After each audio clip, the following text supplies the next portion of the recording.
Do you ever feel like you go about your life being ignored, not really noticed by the people around you? Some would call it a non-player character. Well, if that's the case, then it's time to learn a lesson or two from the male peacock. With its stunning feathers, the male peacock attracts attention from the females and earns respect from the males. And you can do the exact same thing with your style.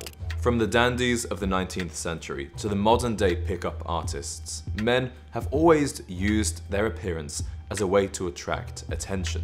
And in today's video, you're going to learn 6 ways to do this, not just with your clothing, but also with your fragrance and your body language.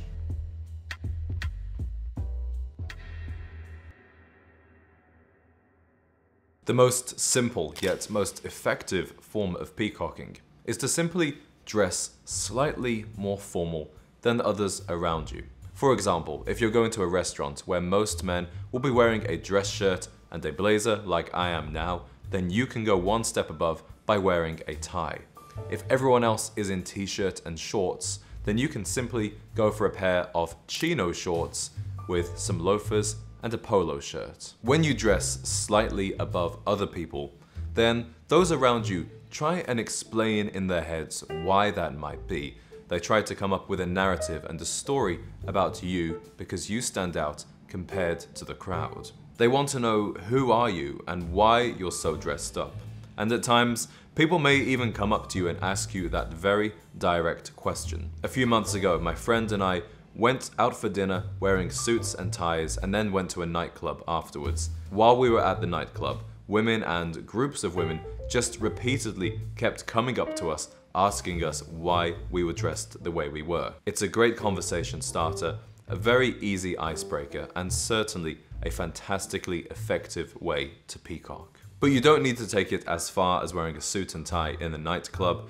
Just dress one notch above other people and others will start to notice you for all of the right reasons. The second way to peacock as a man or as a woman is to wear a what's-it. The term what's-it comes from How to Talk to Anyone, a book by Leo Lowndes that I highly encourage. A what's-it is anything that you wear that's a little unusual.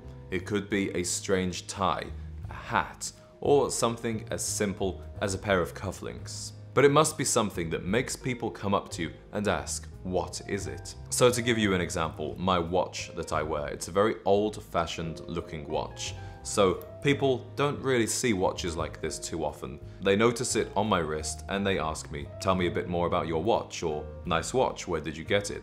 The cool thing about this is there's actually a story behind it because this belonged to my great-grandfather. So whether the person I'm talking with is a watch enthusiast or somebody who likes antiques and family history, then we have a starting point to begin a conversation. By wearing a what's-it, you give people an in. You give people a reason to talk to you if they want to. So wearing something such as an interesting watch, a tie, or a cufflink is an easy opener that you can give to anyone.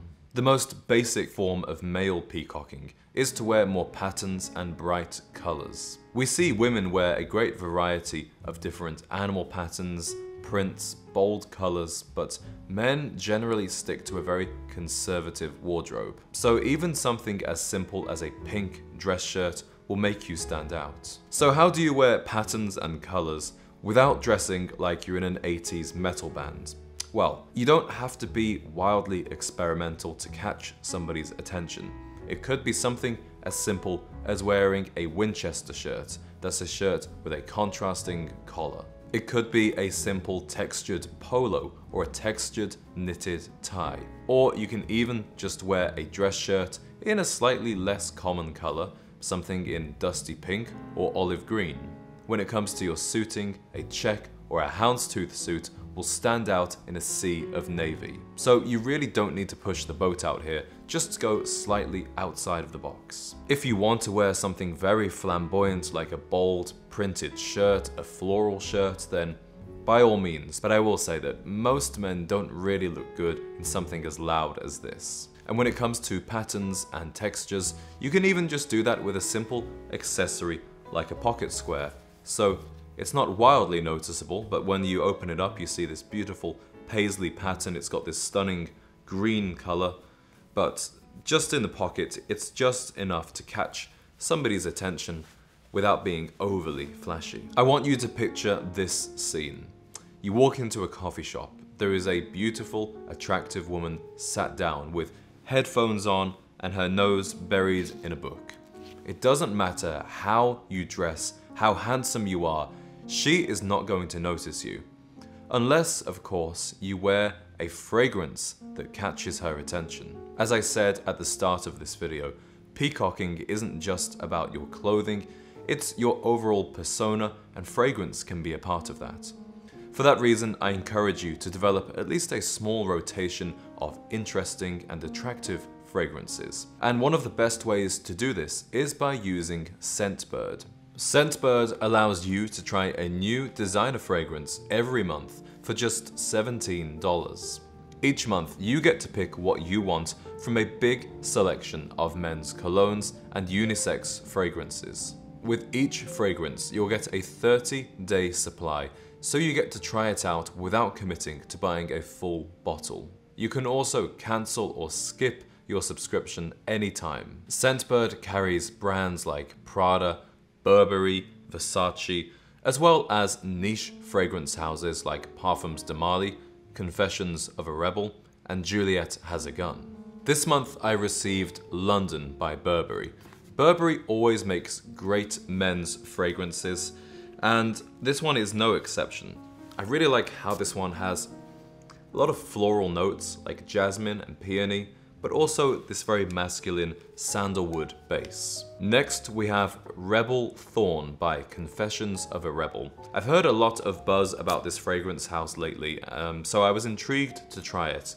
And this one does not disappoint. It's got a lot of incense, tonka bean, and patchouli, so for me this is a great darker nighttime fragrance. And the third fragrance that I received from Scentbird is Wave Child by Room 1015. This one was completely new to me, but I have to say I'm incredibly impressed. We're just coming to the end of summer here in Chicago, and to me this fragrance is making the summer last even longer. So, gentlemen, I really want you to try Scentbird for yourself, and you can use the code GENTZ55 to get 55% off your first month at Scentbird. That's just a little over $8 a month, available in the USA and Canada.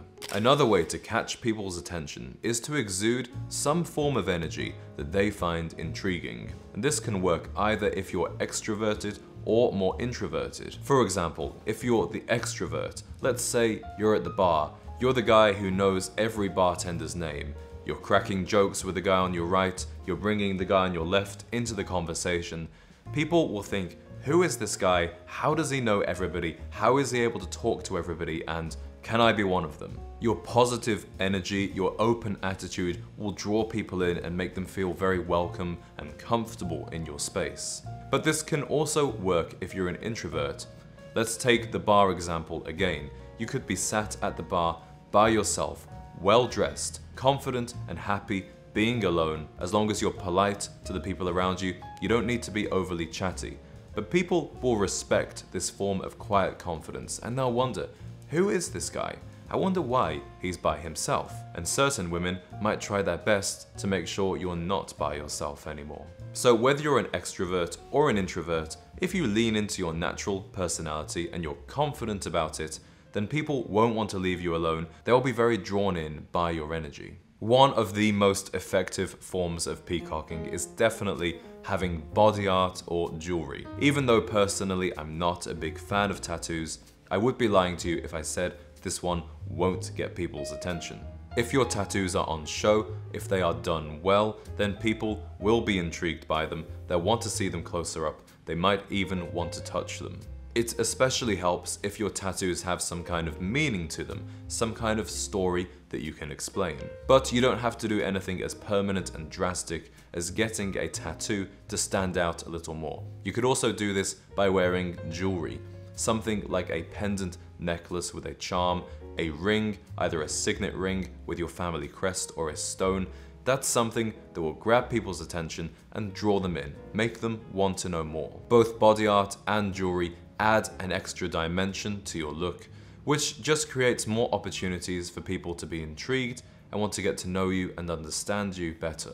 Just because you can dress for attention, it doesn't necessarily mean you should. In fact, wearing something as simple as a grey suit, a white dress shirt, and a classic cologne is just as intriguing as being this super flamboyant peacock who is trying to get attention. And I would definitely encourage you not to implement more than 1 or 2 ideas in this video at the same time. Otherwise, you're going to look less like a peacock and more like a clown or a Christmas tree. Effective peacocking should be done subtly. It's more about drawing people in with your mystery than screaming for attention. Gentlemen, if you practice peacocking, I would love it for you to share one of your techniques with us down in the comments. If you want to have a great fragrance next time you're out and about, please do check out Scentbird and use that coupon code GentZ55 to get 55% off your first order. And I'll see you guys in the next video.